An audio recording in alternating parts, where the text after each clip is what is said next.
Today I am to present the urban space through the eyes of an architect with a simple and quick sketch. The picture shows an open plaza space with an artificial shading structure and a tree canopy coexisting to create a comfortable and natural environment for urban dwellers. This made me think about special ideas to provide a relaxing and harmonious space for the citizens.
I'll draw the stairs leading up to this space in the scale and add more intricate details to convey the overall spatial atmosphere.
Compared to artificial places with only facilities and chairs, a natural-friendly space that incorporates green areas provides urban dwellers with a more comfortable and impressive view.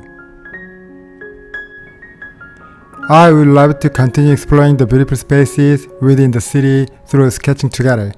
Thank you.